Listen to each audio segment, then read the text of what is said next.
continuity in your chord playing. If you play a certain voicing, it's almost logical that you could move that voicing back, or by changing one note or one string, you get continuity. So the thing to keep in mind is to keep in mind melodic lines, voice movements. I keep repeating that one. Voice movements, or a common tone in your chord, like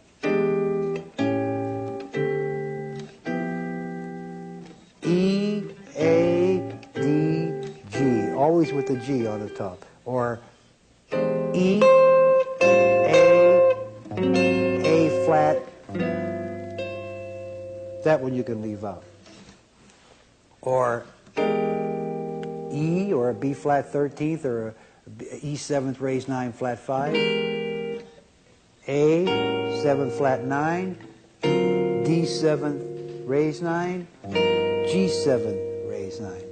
So you see I have a common tone in every chord, or I'm making movements like, that's a little voice moving.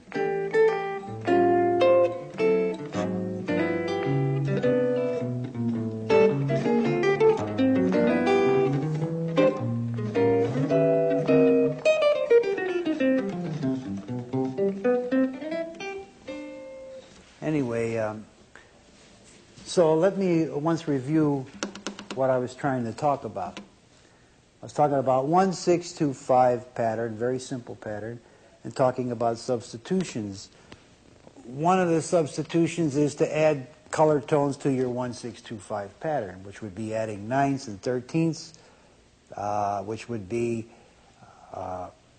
6 9ths and 13ths and major 7ths, adding those tones to your 1-6-2-5, or changing some of the chord progression. The 1 chord is a 1 chord, it stays a 1 chord. You can't make the 1 chord a dominant chord.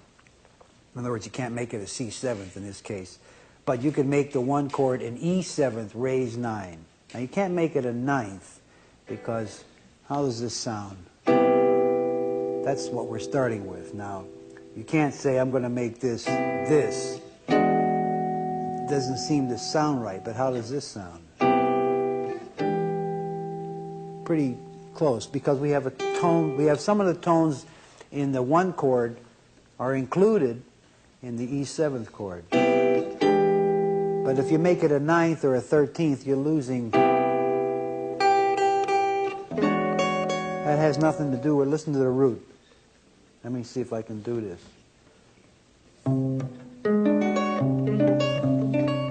That's not right, but this will be all right. Because that is the raised 9th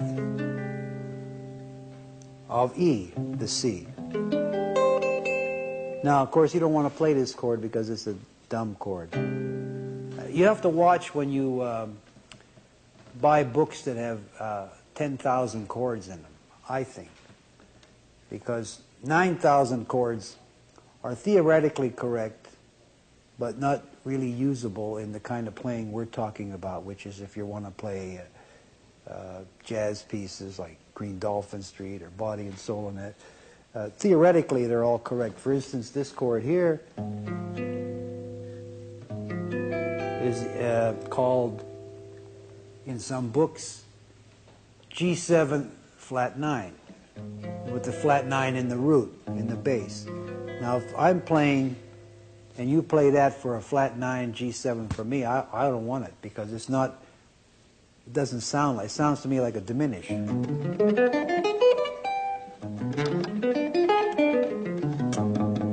G7 flat 9 should be this. All the altered tones in your chords on the guitar, in most cases, should be on the top strings. Flat 9, raised 9, flat 5 should be on the top 3 strings. And I believe that the lower strings should be root chords. So G7 flat 9 is that. Not, though theoretically it is. So be careful when you learn chords. If you watch other players play, some of the well-known players, anybody that plays can play, you'll notice that they all use the same general grips, I'll call them, or chords. These chords are very common on the guitar. Ninth forms, these kind of forms. Very few people are playing,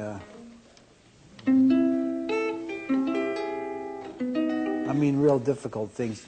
Some players like to concentrate on that kind of playing, but that takes a great deal of study and a great deal of practice, and sometimes you get locked into doing something the same way all the time because that's the way you spent hours and days learning it, and it's sort of a hindrance to trying to improvise and play because you're locked into a lot of technical and theoretical information and not so much just trying to play what you hear and feel. So I might have digressed some, but anyway, where was I? So you can go 1, 6, 2, 5. You can go chromatic from E to A to D to G. You'll have to figure those numbers out yourself. You can go from B flat to A flat to G. Those are all 1, 6, 2, 5 substitutions. You can go from B flat. I sound like that guy. My name is, you can call me Joe. You can call me Joey. Forget it. So anyway, you could go B flat, E flat, that's a cycle. B flat, E flat, A flat, D flat. That is the same thing as substitute for 1, 6, 2, 5, I hope. If it isn't, you'll have to write to me. So let me play some 1, 6, 2, 5 for you.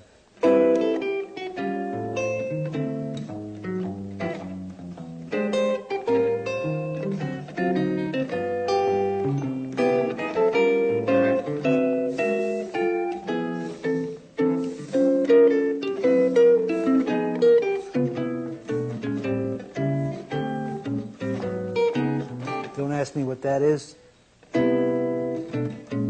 That's 1, B minor 7, B flat minor 7, A minor 7.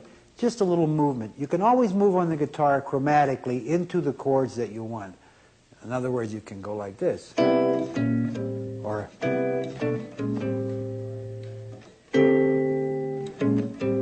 now why did I do that? C, this is just a movement into A minor.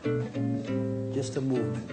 No big deal. It's E minor, it's B minor 7, B flat minor 7, which is a substitution for E, because B minor 7th and E 7th are a 2-5. See, so you can go like this.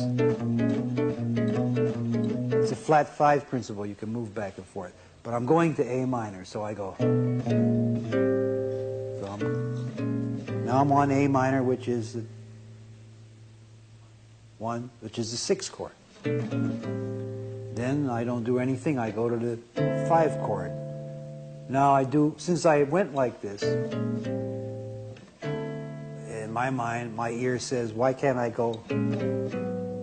Where does it take me? It takes me from B flat to A minor to A flat minor. A flat minor is the 2 chord of D flat. And D flat is the flat 5 of G. This is really theoretical. I don't know why I got into so much theory, because I'm not a theory person. So here we were.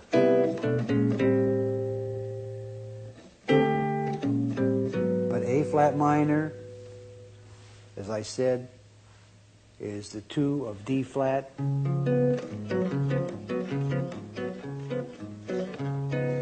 D flat is the flat 5 of G. So that's why I can do that. So I can go.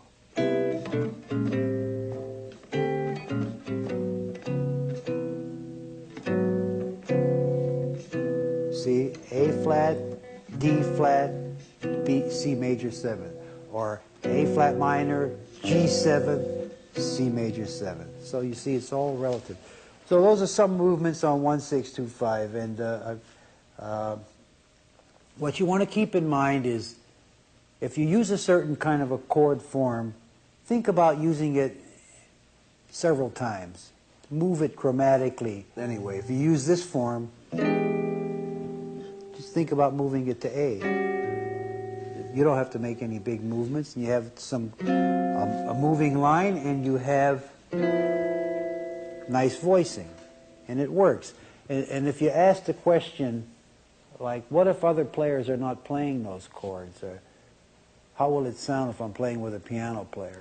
Well, if you're playing with a piano player, you better do what the piano player does, because he has 88 keys and he's louder than you,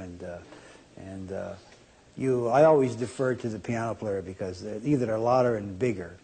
But the thing is, you have to make some adjustments. But if you play your chords without six-string voicings, I mean, try not to play chords like, little chords, so that you can have a little, like, three-note chords, inside chords. So you can move. For instance, you take these two notes. If I'm playing with a piano player, I'm not sure what he's doing. You have to be careful in the beginning. So if we're in the key of C, I might play this kind of a C. Just these two notes. So these two notes could be C major 7th. They could be E7. They could be B flat 7th. They could be G. They could be E flat major 7th. They could be A flat. So you pick tones that are neutral in a sense until you know what the players are. Now, another thing you can do if you want to find out, every player, every chordal player has a harmonic boundary that he plays from, that he likes to use. You'll find, usually you can tell on the turnaround of a tune what they prefer. Piano players, some piano players prefer a turnaround like, and they like that kind of a sound. So, and the reason they do it on a turnaround, because the turnaround is the place where the pianist or the chord player, the guitarist, has a choice, because there's nothing happening there. It's just the turnaround. So he can get crazy or do whatever he wants. So some turnarounds go like, it's like 1-6-2-5. Some of them all of a sudden start using all raised 9s and 13. So on a turnaround is where you listen to a piano player or another chordal player to see what their harmonic concept. Some players like a lot of minors. Some players like a lot of 2-5. Some do that all day long. You can go. Let me see. You can go. Or you can do, see. That's 1-6-2-5. Or you can go.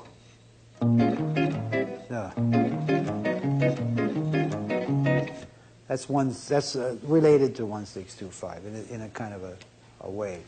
But anyway, the place to listen is on a turnaround. And the thing to do is to use chords that are kind of neutral sounding tonalities until you know what concept the piano player likes. Does he like a lot of minor 7s, or does he like a lot of raised 9s, or is he 11th kind of a player, like all these kind of sounds?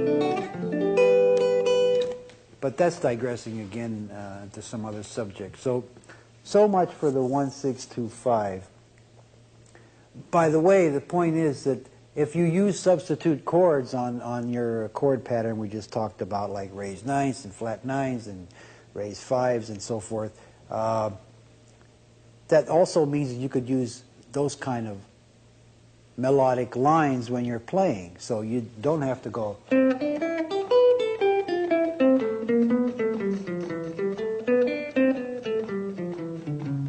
That's kind of plain. 1, 2, 6, or 1-6-2-5. Those are kind of scalier. You could play.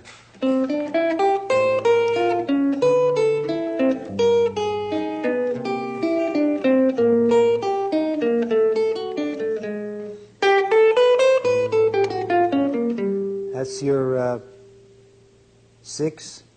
This is your 2. This is your 5. Yeah.